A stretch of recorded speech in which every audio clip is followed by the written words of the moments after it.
Good evening and welcome to Laughing Monkey Music Show. Today by Jim McCarty. How are you?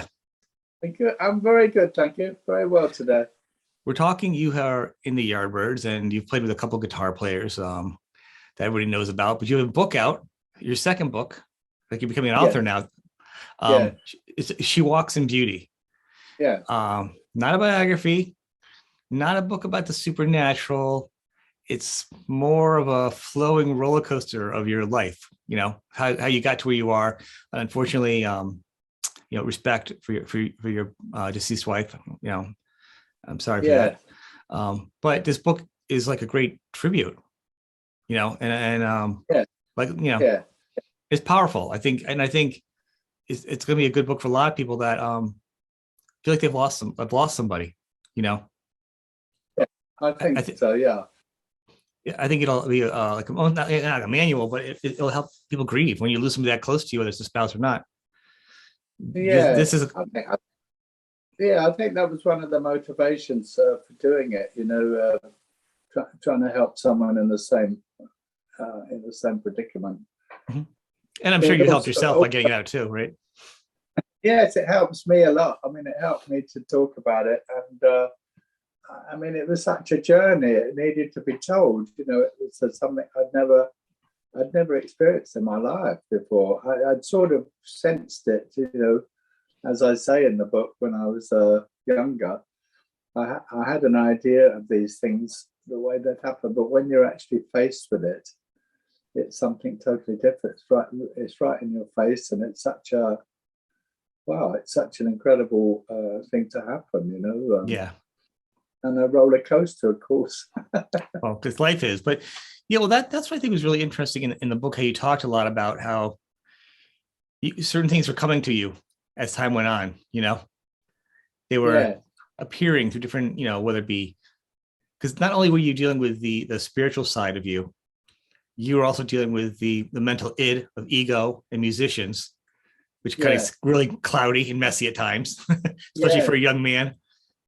Then this there was something in the back that was always pushing you to the spiritual other side, and of course yeah. your love of the supernatural. So you have a lot of different intersections of thought. Yeah, yeah. It all sort of. I mean, it all went together, but it was. There was a lot of pressure playing, and it could be very tiring, and you look for a get out, and you look for something else that you're interested in, and you sort of balance yourself out. But we were always, particularly Keith Ralph, the singer, the Yardbirds singer, and myself, we were always Mhm. really fascinated with him, like flying saucers and history of Atlantis and all this sort of Yep. stuff, and Buddhism and or anything like that. The crop circles or whatever. It was always fascinating to us. I enjoyed him too, especially as younger. What was that book? Remember Chariots of the Gods? That's another good book if you're into supernatural. Which Chariots of the Gods. Yes, Chariots of the Gods. I mentioned that in the book too. Yeah. Yeah, that was one of our books. Yeah, I remember. I read it myself, so I remember too. So I've always had a little Yeah, interest too. So for me, it's an interesting read. I don't want to give away the book because the book is very special. I want everybody to read it. It's a good read. It's an easy read because it's you're experiencing it as you go, and you're not trying to like reinvent things in life you're not aware of. So you're just experiencing a point of view, which to me makes it an easy read, just because you're not trying to like figure out something you've never heard of.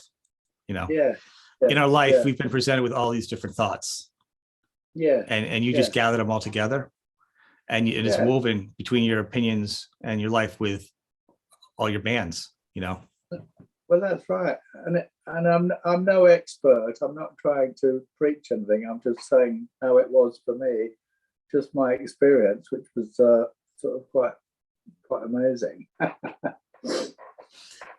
Do you think? And I know you talk about like hearing things and getting signs from your wife.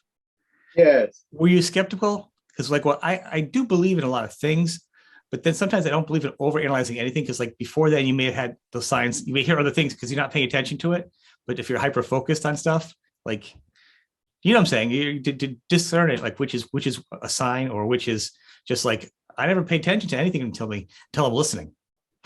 Well, it sort of became a bit obvious after a while. I mean, she was actually in a coma before she died, and she was lying there in a coma, and all of a sudden there was this bird trying to get in the window, and I'd never seen that before. And I wonder, and I was talking to her, though she was in a coma, she probably could hear me. Mm-hmm. I was saying, I've never seen in fact this bird is trying to get in the window, it's pecking on the window. I've never seen that before. And then the more after she died, there were more and more of them. And well, there was actually one last night. I was sitting on the terrace, just having something to eat, overlooking my view or whatever. And there was a little bird came up and sat right next to me. I thought, oh, that's amazing, and things like that. You do notice. You have to notice. I mean, but lots of extraordinary things like that happen. Right, and I'm not saying they aren't that. I'm just saying that sometimes you get a lot of people saying this is a sign, and you know what I mean. It's not everything's a sign. Birds are a popular thing though, like especially when they do something odd, where they're like when they're close to you, where they try getting into out of the blue, or a lot of people talk about birds. I'm sure you've come across that too. Apparently, they're in the world just to enjoy themselves. The birds, that there's no real purpose. They're just having fun. It's like, and so there's no what's the word? No agenda. The birds have got no agenda. They're just enjoying what they do, and apparently people from the other side can merge their energy. I've found all this out, since my wife passed. And apparently they can merge their energy with a bird, or a butterfly or an insect, and the bird quite likes it apparently. So they can use the bird to say hello to you. Shanghaiing the body of something else. It almost sounds like a plot from a horror film. I mean, that with birds. I don't know. A lot of anything looks scary, right? One ladybug is cute. A lot of ladybugs is creepy. So, a lot of birds. Yeah. It's kind of creepy. Yeah. Well, I was looking back on the Hitchcock and all that. Right. It could be looked on as something quite horrific, but the way I see it, it's something rather lovely. Well, I meant like if all those birds, if they were all shanghaied by other people, all those birds in Hitchcock, it was all, it was deeper than just a bunch of weird birds. They were all, it makes it even scarier. Yeah. It's amazing. When this happened, of course, you had your wife's passing during one of the worst times too, to get through during COVID. Yeah. With the funeral and just being locked in and loneliness to begin with, people are just already having a hard time. That's a real kick in the butt for you. I mean, that was. Yeah, I was very lucky, but I really wanted to. I was determined to find out what happened to her, and I followed all these near-death experiences, and I followed Eben Alexander, who was a former brain surgeon, and he had a huge experience, and his brain was totally dead. He said he had 10% chance of living. He had some sort of brain disease or something that left him brain dead, but he still had an experience. So he said, all it can be is the consciousness carrying on, after you die. I mean, he didn't die, he came back. But right. He did write a book called Proof of Heaven, and he had an amazing experience with it, where he met some of his his past relatives on the other side and things like that. And he said, this was all the time when my brain was dead. Yeah. And the consciousness carries on. I can be very skeptical, but I've also had somebody do a reading for me. And I think it was like my grandmother came through one time. Now, this person knew things that were very, very particular. I don't think I shared with anybody. Like, you know, just no way. Yeah. And she's like, your grandmother's here. And then like another one came in, and they were all there. Like my family was all there trying to say stuff, and it's all very relevant. This Yeah. person knew nothing about me, like that. Yeah. Yes. Yeah. So that kind of turned a corner for me, because, what I'm saying, some people we live in a world where everybody isn't honest. You know what I mean? So it's hard to thin out the naysayers to teach the real stuff. Well, I think it's all about evidence. Anyone can say, "Oh, your grandmother's here and she loves you," all that. Right. She loves you very much. But I followed this medium called Suzanne Giesman, mm-hmm. who was a former officer in the U.S. Navy, and then she lost her daughter, who was struck by her stepdaughter, who was struck by lightning. And she decided that there was a sort of motivation for her to become a medium, and she managed. Really? Yeah. So spirit wasn't speaking to her prior to that. She just decided to. Well, she decided to be a medium, and then she learned it. She wasn't a natural medium, She wasn't a born medium. Yeah. And she was a sort of left-brained person in the Navy, very high up. And then she decided she'd learn, and she went to the college, the Arthur Findlay College in England, which is mm-hmm. like a college for all that stuff. And she came back to the States. She set herself up as a medium, and now she teaches how to do it. So, I enrolled on a couple of her courses and learned how to do it. I went through the various steps, and then I managed to communicate. And she was always saying, you need evidence. I'm an evidential medium, she would say. And so you need something that you wouldn't know. Somebody's telling you something you wouldn't know. And it happens, my wife tells me things I don't know about somebody. And I find out they're true. So how right, like the jump rope thing. That was very good. Yeah, exactly. So I've had a lot of experiences with that. And one day I was sort of tuning in, like I was taught to do. It's sort of fairly simple. So a fairly simple process. And then Lizzie said to me, Charlie Watts. And this was months before he died. And I thought, why Charlie Watts? What, is there something wrong with him? Or so I kept it in my mind. And then a few months later, he actually died. I didn't know. How does it come in your mind? I know you say you hear it. You do actually hear his words. You see a picture. Like, how does it come to you? You sort of hear it in your mind. You don't hear it with your ears, but you hear it like somebody's saying it in your mind. Or you might see something. You might see or hear it just in your brain, and you don't actually hear like the voice. Well, just curious to explain it.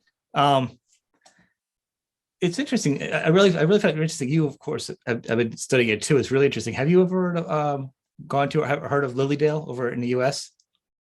What's it called? Lilydale? Yeah. It's a place where it's a small town. And once a year, it's all mediums there. And it's a very powerful event when they have a couple times when everybody can go. Because it's just mediums giving readings, and the energy in that place is insane with all that grouped together.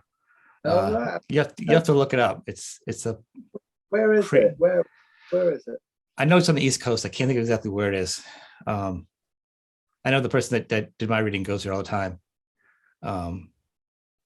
Because she was born naturally. She's very powerful with her knowledge, and and there's books on it and stuff. It's a pretty interesting place to especially for you might be interested in reading about it, at least, if not checking it out someday. Oh yes, yes. It's funny you saying that now. It's a synchronicity. I probably tomorrow, probably somebody will ask me, have you ever been there? The way things happen. It could be. That was one of the really interesting things for me when I heard about that many people together and the connections with people, like minds of Yeah, mediums that being together and all being an yeah, avenue to connect, yeah, both sides, both parties, yeah, is a powerful thing. yes. Oh, I it think, sounds great. yeah, I think to live there, you have to do X amount of like free readings or something. It's a small little town or street area. It's really interesting. So check it Yeah, out. Everybody else is interested in this, also check it out. It's pretty cool. If you're into that kind of stuff, if not everyone's into it, clearly I know about it. So and you'll check it out yourself. okay. So you didn't always have this complete conclusion though. You kind of were on your path to being to where you are now. Yeah, When we all look back at certain parts of our life, yeah, whether it be spiritual or even physical, we can see the path that we actually took. And there are other ways yeah, of taking it. But you also read a lot of different types of books too, different types of religion, different types of spirituality. You open to yeah, everything, yeah. which I think that was probably important in your growth, because if you locked into one, you wouldn't have been open enough. That's right.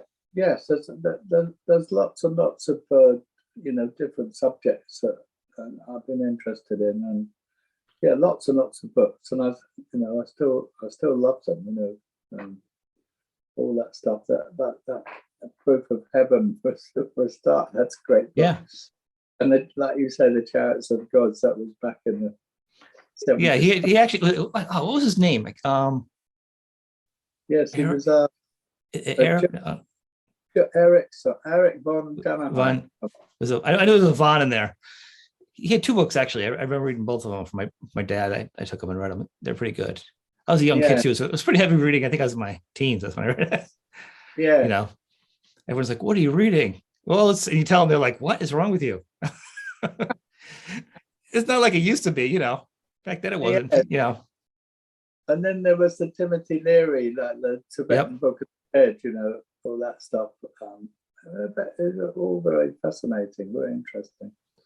But I think it's more interesting to learn, and it's how you shape yourself by reading a lot of different people, because sometimes if you have one person seeing one thing one way, that whole narrative is going to be their narrative. Yeah. So it's not going to be controlled. But if you read a lot of different types of stuff, you study Buddhists, you do that, then you see all the different narratives, and you'll also find the similarities, which strengthens it from two different types of religions. You can say, oh, Christianity has this, oh, Buddha has this. If Muslim has this, but if you go through all the religions, you can find the similarity, and the spirituality and the signs of communication, reincarnation or souls, or everyone has a different term for it. Yes. So and really embrace all the best of all of them, because they've all got good things about them, and you certainly can't take one against the other. That's ridiculous. Not if you want to grow. I think that you're going to sell yourself short if you don't. Yeah. You take everybody's advice and you learn it. The basic rules of the world is just be a good person, take care of yourself and others, love each other, and that's basically the rules of the world. I mean, everything else is just minutia or details.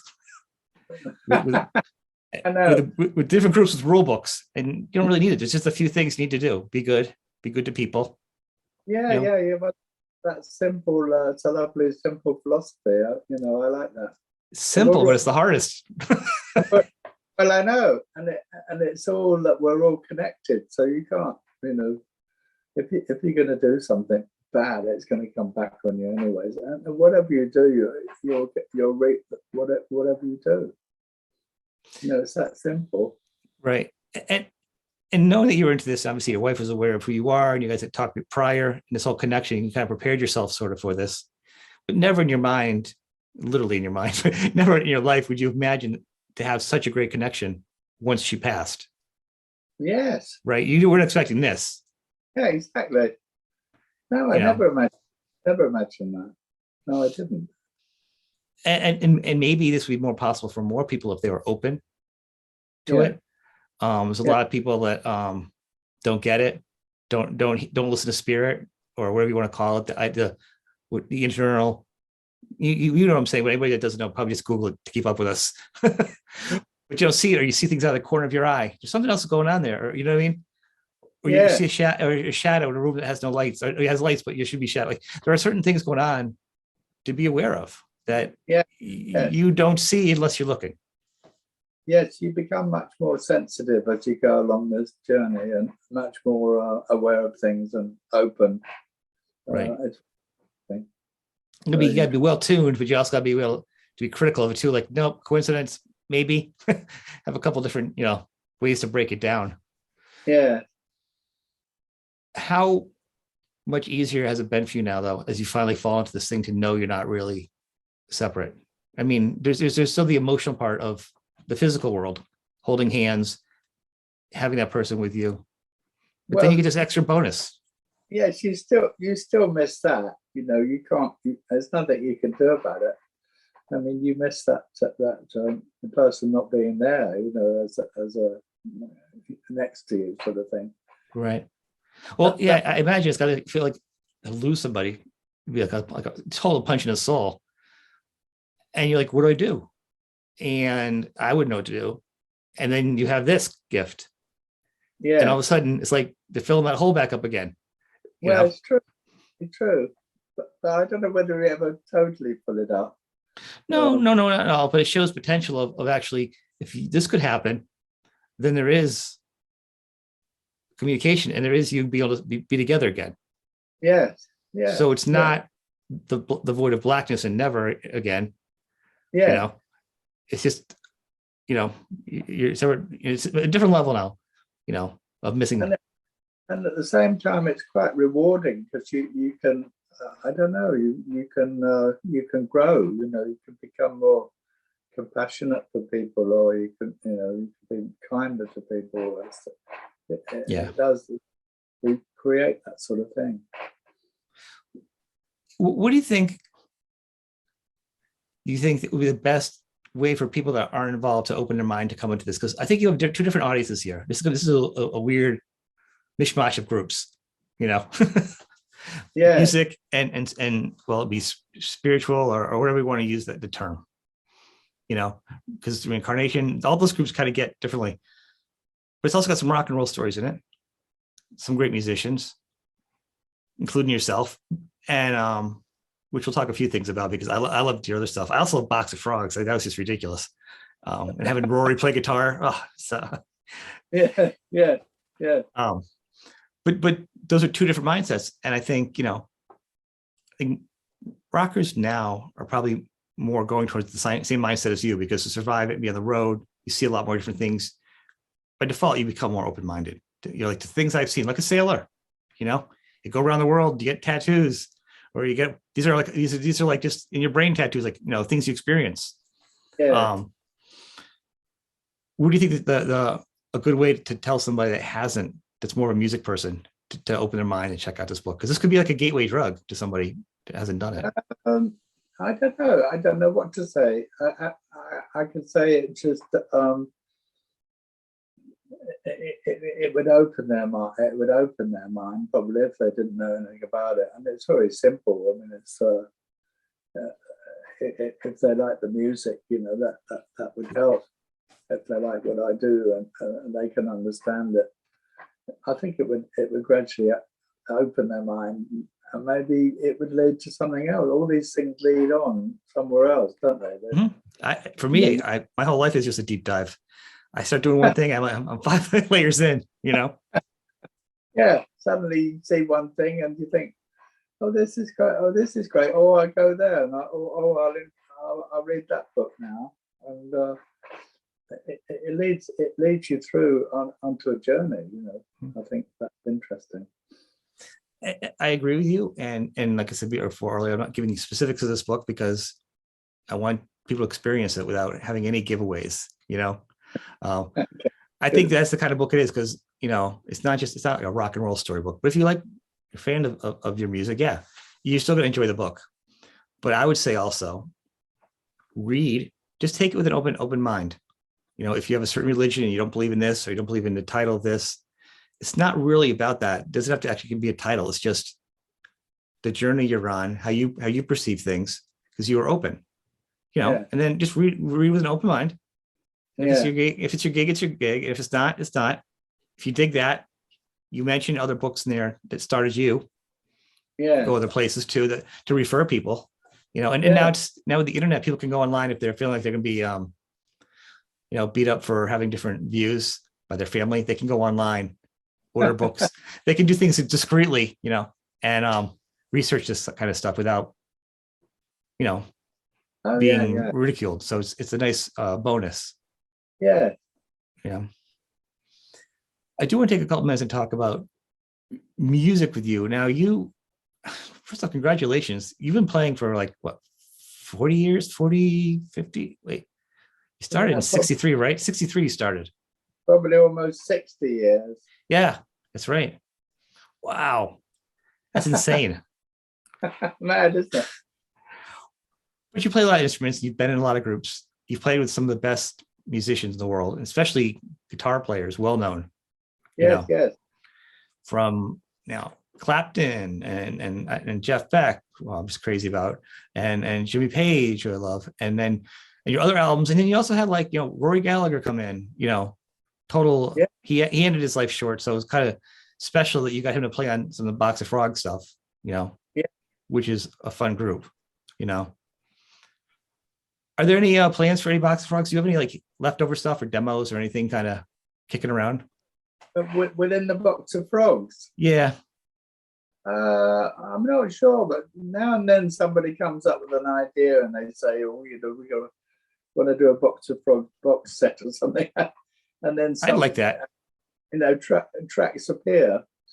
The magic appears, and suddenly someone says, "Oh, there's a live track of you playing somewhere," or we didn't really play live, Mike, but sometimes. But I don't imagine there's too many tracks that weren't released. Right.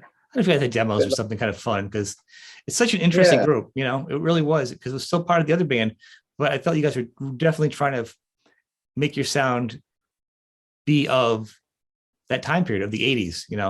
The production's a little more 80s sounding, because the Yardbirds is a timeless 60s, 70s feel. And that's why people like it. It's got that warm feeling to it. That's what the Yardbirds are. That's what you like them. You know what I mean? Whether it's Jeff Beck or anybody, Jimmy Page, that's what it was about. But Renaissance was a more chilled out version of just becoming acoustic-y thing. But to me, Box of Frogs just really kind of just stood out with a different sound, some of the same players. Yeah. But it really was.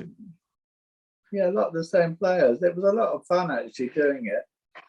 And it was a shame we never really played live. Some of the guys didn't want to tour, so they didn't want to go on the road. They were doing other things, and so we never got that together. But that would have been fun.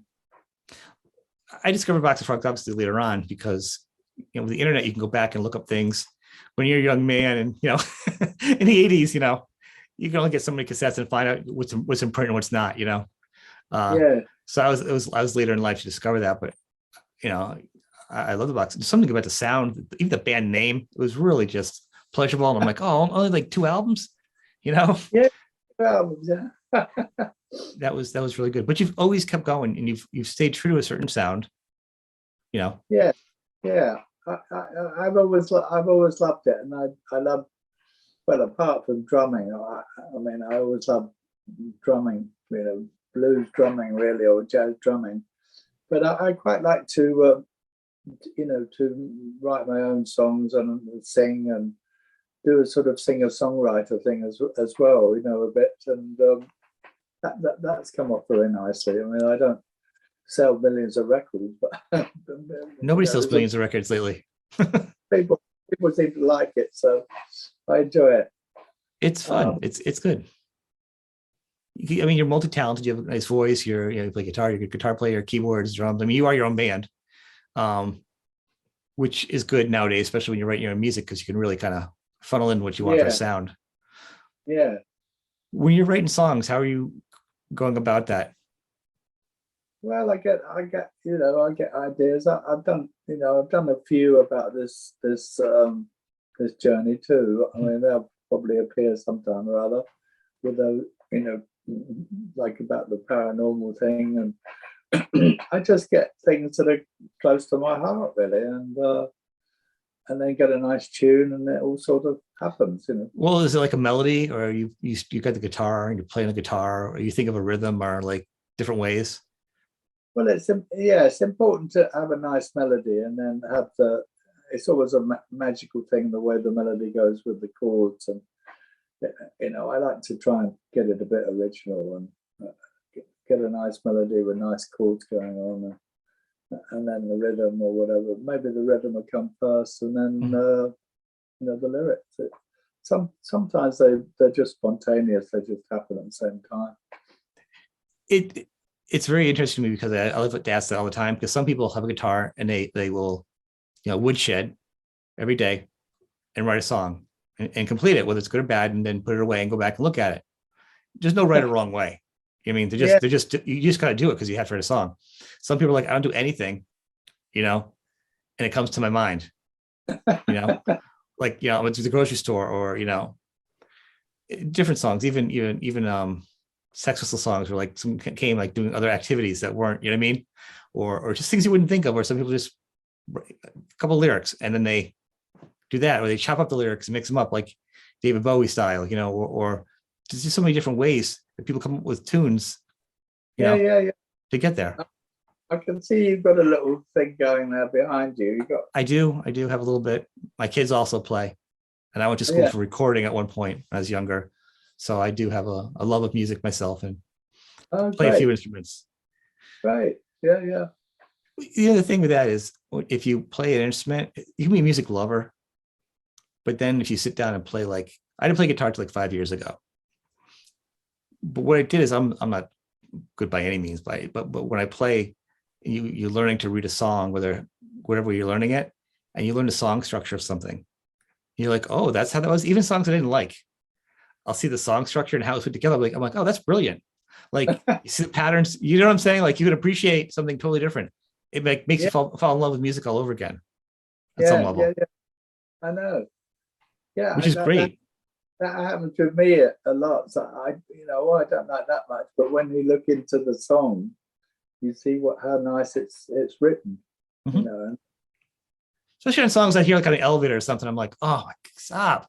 And then you hear certain songs you hear all the time. And then I don't know what happens, it pops up my feed, and I'm playing a guitar, and I'm like, let me just look at this for a minute.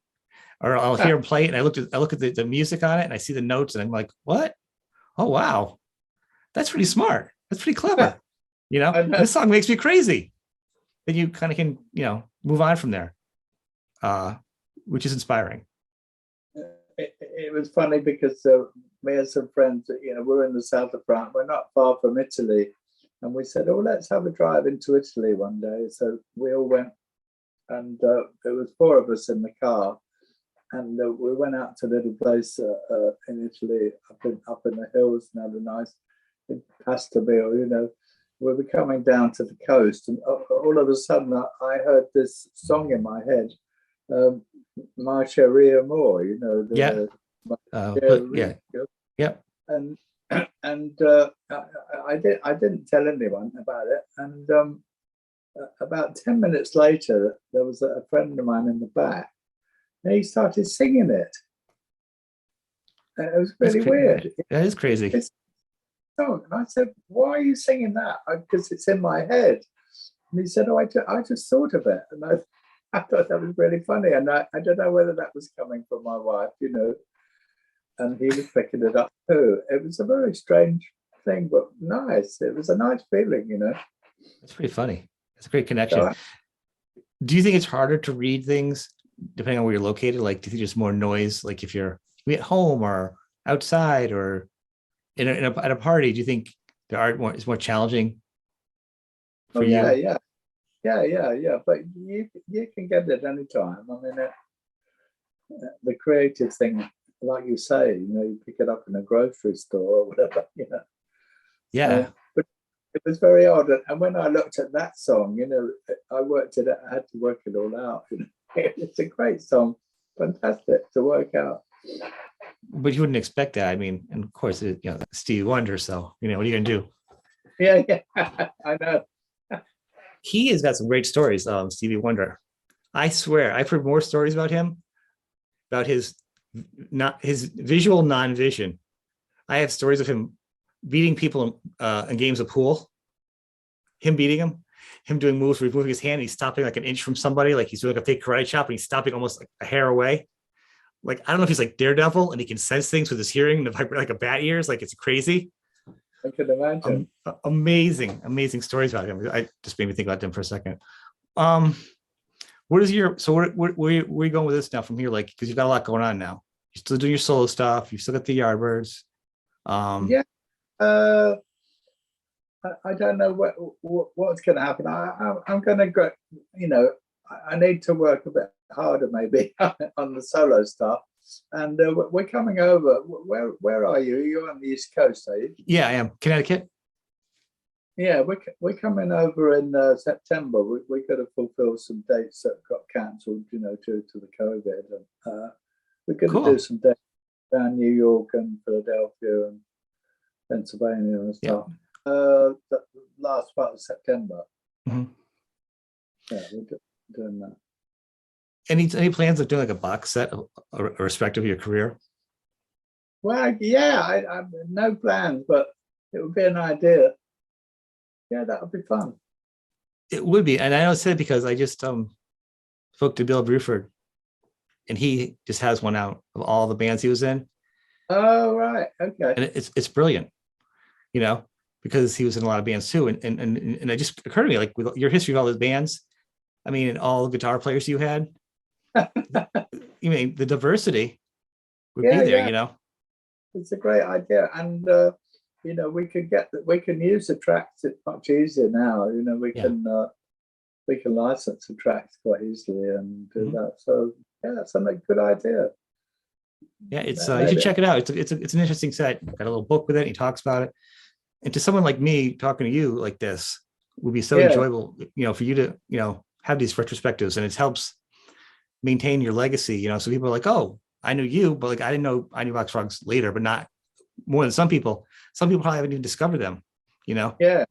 But if you have all these, and you have like all different guitar players, and I'll be like, oh wait, because I just don't think the younger generation knows like that Jimmy Page was in the Yardbirds. You know what I mean? Or the sounds escape me now. There's one of his songs he does on one of the albums when your Yardbirds, you guys, and it sounds like Over the Hills. It sounds like I hear a lot of his stuff, riffy like things from Yardbirds in Zeppelin. I mean, not only was it just a continuation, I literally feel some of the music carried over, which would be great for some Zeppelin fans to look back and go, oh, check this out. That album. Or people that aren't aware of Jeff Beck, you know what I mean? Yeah, there's quite a few Zeppelin fans, younger, because they seem to still attract a younger crowd. Yeah. They still come and see us, because they found out what was before Zeppelin. Well, that's my whole point. It's like a box set of yours with all these different things that can show like it's a deep dive. Yeah. Everything, and it would be good. Maybe then throw some new bonus of your own stuff on the end of it, a couple of new tracks too. Yeah, good idea. Because you're still going, I mean, you need to stop. Good. It's a nice idea. I'll put my mind to that. Well, just a thought. I want to thank you. This has been great. Talk about a little different things here and there. Okay. I can't stress enough to everybody, check out the book. Where can they get it?